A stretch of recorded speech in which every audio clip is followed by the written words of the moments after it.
America, America. Back with another one. So soon, so soon. I can't lie, I think I'm gonna deviate on this one. Because normally I talk about prison and, the punk ass COs that's in the prison and, my stories or my tales from being in there. And I think I'm gonna change up a little bit and then get into, for this video, the political realm. Because I like what Trump and J.D. Vance did when they had that press conference or that meeting with Vladimir Zelenskyy, the president of Ukraine. I like that because it was just, to me, this came off real and it was so authentic. Like, it wasn't scripted or something they wrote down. It was like, how dare you come to my house, the White House? Think about it. The president and the vice president lives at the White House. That's where they live at. So so literally, how dare you come to my house and be disrespectful? Are you serious? Come on, son. Who do you think you are? Coming over here and acting like that. I'm not Obama. I'm not Biden. They be coming to my house talking to me like that. You should be thankful. You should be thankful of everything that we've done for you. And then, so I had to do a little research, man. I had to really find out, like, what is the crust of the issue here? Because when he came and he was talking to Trump, he was like, yeah, the previous administration, and even the one before that, Biden, Obama, it was you and you again. Like, you guys did nothing to stop Putin. You did nothing. You did nothing to stop Putin. And in my mind, like, why the fuck we gotta stop Putin? Like, what this? Like, how we get involved in that? Like, why we gotta stop Putin? Like, isn't Ukraine and fucking Russia, like, right there? Are we across the ocean? What the fuck are we getting involved for? So I had to really do my research on that. And now I'm seeing everybody's point of view. You know what I mean? Because everything has a history. Everything has, like, a backdrop to it. You know what I mean? Like, if you are a student of history, you know that history always repeats itself. So it's good to know what took place before so that you can learn from that. Or get, like, the mentality or, like, the atmosphere or the culture of why things are the way they are. So, with that being said, in 1994, you had the Budapest Memorandum. Actually, you know what? I'm gonna go before that. I'm gonna go back to the U.S.S.R. I probably heard of that, U.S.S.R., right? They started that in 1922, which was, Russia and a bunch of other like territories and countries come together to form a U.S.S.R. Eventually, they dismantled through the political, infighting and stuff like that. So, but in 1994, they came up with the Budapest Memorandum, which was United States, the United Kingdom, Russia. Excuse me. Russia, and then later on France came along, but France came along later on. And what it was that once they dismantled the U.S.S.R, certain countries had stockpiles of nuclear weapons. One of them being Ukraine. I believe it was Ukraine, Belarus, wherever it is, and I believe Uzbekistan, something like that. They had a bunch of nuclear warheads over there.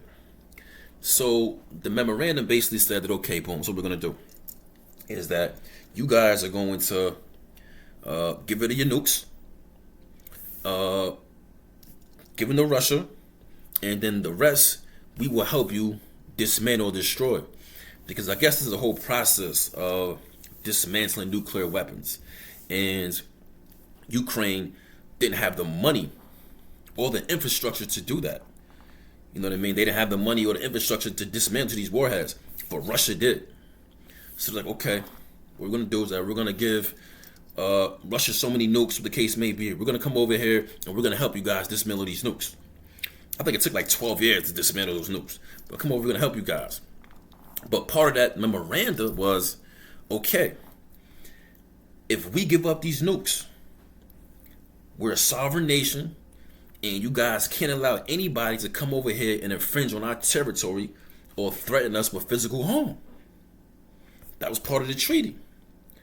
So everybody went along with, like, okay, we're going to go along with that. And the main people was, like I said before, the United States, the United Kingdom, and Russia, who Ukraine is currently at war with. So looking at this, I'm like, okay.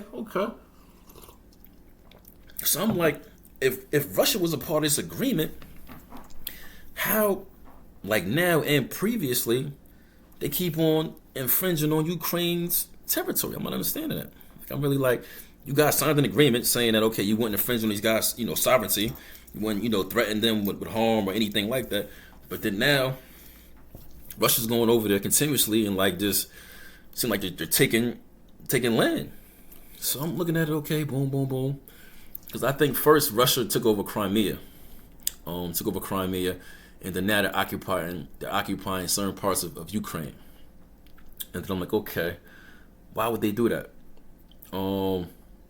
And then, come to find out that Ukraine was trying to become part of NATO, which is like a conglomerate, like United States and a lot of other countries, where like NATO is together.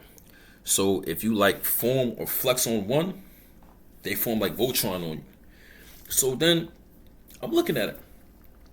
If you look at the map, Ukraine and Russia are touching each other.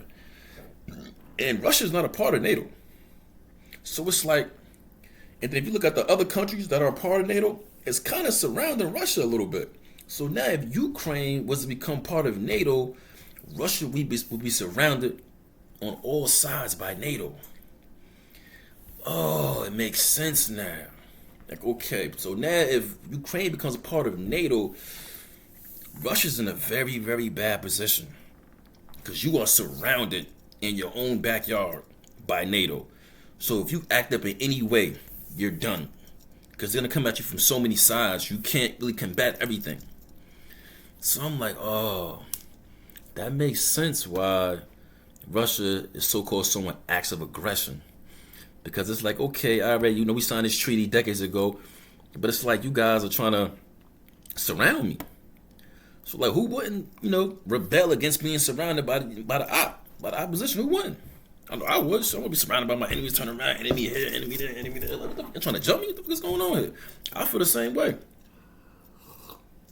So now it makes sense why Russia is showing those acts of aggression, and they took over Crimea.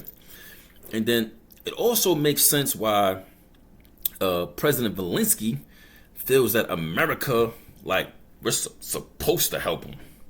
Like, we're supposed to do everything, what the case may be, and to help him fight Russia and all of these things. And then it's like, okay. Now, if you go to the Budapest Memorandum, if you go into it, the people who came up with the wording of the memorandum were like lawyers, maybe like international lawyers, the case may be, and they worded it specifically. They didn't say that we will guarantee assistance or aid if anybody's trying to infringe on your sovereignty or show signs of aggression. It says we give you an assurance. They put in there. In case you don't know the difference. Guarantee is like, okay, you buy a car from me.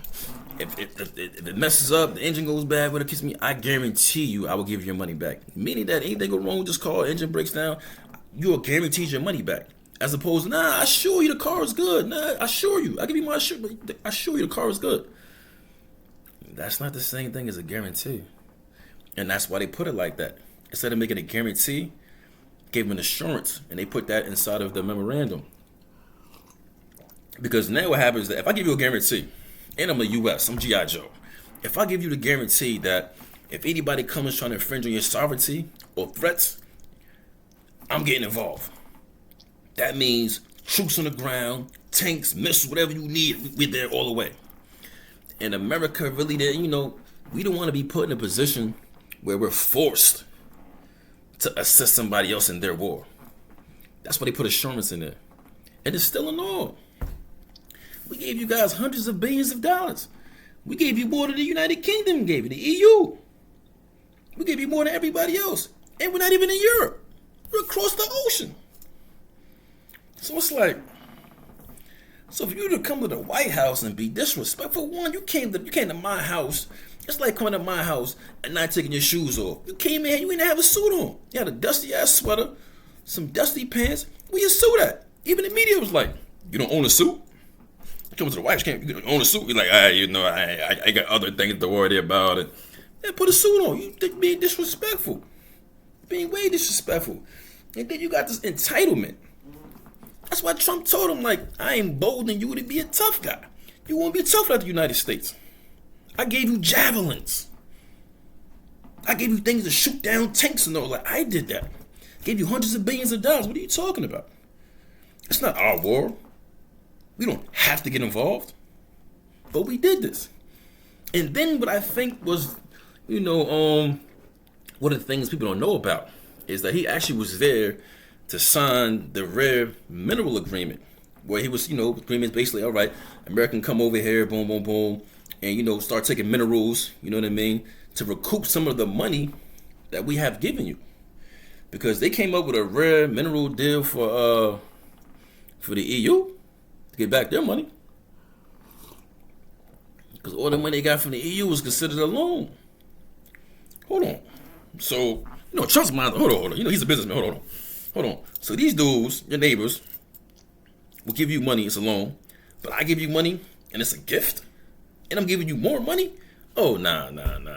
We're not doing that. Nah. We're not doing that. No. Listen, we need some way to get our money back. And previous administrations didn't even think about that. That didn't even cross their mind, like, how are we gonna get this money back? Like, nah, we just got it. Pass legislation, pass the bill, keep giving Ukraine money to fight Russia. And then it becomes a proxy war because you're giving another country money and assistance to fight another country. So it's like you're fighting other country through them. How you think Russia feels? Like, they're trying to get at me through Ukraine? Now, you got to think about it, man. Like, the Russian people, man, Russia ain't nothing to play with, man. Russia's not nothing to play with at all. They're like the European version of the U.S. They're nothing to play with. So I don't even know why you would give these dudes armament and whatever else to fight them. I understand that we gave them insurance in 1994 saying that, okay, if anything go wrong, we're going to help you, the case may be. But to this level, nah. And we're paying more than everybody else? No. So if you to come to the White House, not have a suit on, have a dusty ass shirt, man, you got this attitude, like, now I see why they said that. And then if you look on the news, they're having problems manning their military. They're literally going around in vans, snatching people up, putting them on the front lines. And you mean to tell me you don't want to end this war? And that's kind of what made Trump upset. He's like, nah, I want to keep fighting, and I didn't want to end the war. And keep fighting what? If we didn't help you, this war would have been over a long time ago. It might have been over in a couple of days. But you want to continue the war? You want to continue to fight? What are you having problems like manning your military? Are you serious? You should be trying to go for peace. Like you said, you're getting with the lives of millions of people. You're getting with World War III. What are you doing? So, oh my God, terrible. So now I see where they was coming from and why they said that to him. And then if you look, he went all around, President Zelenskyy, the dusty ass shirt. It's funny too, because I look at every meeting he had, and he had the same shirt on. So he went around to the EU, all of these countries, and he like, yeah, boom, boom. So they all agreed to give Ukraine aid. We're gonna give you $1 billion for this. We're gonna give this. The case of we're gonna give this. Boom, boom, boom, boom. But Great Britain stated clearly, we're gonna give you this. We're gonna give you that. But it will not work without the backing of G.I. Joe, the United States of America. It's not going to work without them. They have to be on board. So now, he wants to send a letter to the president. I'm ready for peace. I'm ready to talk. Boom, boom, boom. Yeah, that's after they kicked him out the White House. Yeah, you probably don't know, but after that meeting, they kicked him out. They had made dinner. Had the dinner on like nice china, waiting like, yeah, you know, we're gonna sign this deal, we're gonna eat, and we'll have a nice time and stuff like that. After that deal, they like, yo, you gotta go. You, all your people, get out. You kicked them all out. Wow. So now I'm like, that's what it was about. Wow. But like I said, I understand. It's like now, I don't like Zelenskyy, but I understand where he's coming from. Like, yo, y'all convinced me to give up my nukes for my sovereignty. I give up my nukes, y'all leave me alone, y'all protect me if I need y'all, what the case may be. And it's like, I gave up my nukes, and now it's like, Russia keep trying to get at me. Took over Crimea, and now trying to take over parts of Ukraine, and it's like, what's going on? You guys will show me, you will help me. But at the same time, you gotta understand Vladimir Putin, Russia. Yeah, we also signed the agreement, the memorandum, but you seem like you guys are trying to surround me with NATO. We didn't think that you would try to become part of NATO. We used to be on the same team. We used to be the U.S.S.R. Your country was the country we held the nukes at. This is where the nukes was at. It was Ukraine and probably other parts. We kept all the nukes there. So now, we break up. You keep all the nukes. And then it's like, now you're trying to become part with the ops. You're trying to get down with them and surround me. Oh, nah, we're not doing that. What are you doing? So I think that was a foul play of Ukraine, man. You should just kept it normal, kept it playing, just, mind your business, do what you do, build your economy, but yet you guys are always trying to have your hands in something. And look now. So, hopefully they get that deal done. If not, World War III. Not a good look. Not a good look at all. Until next time.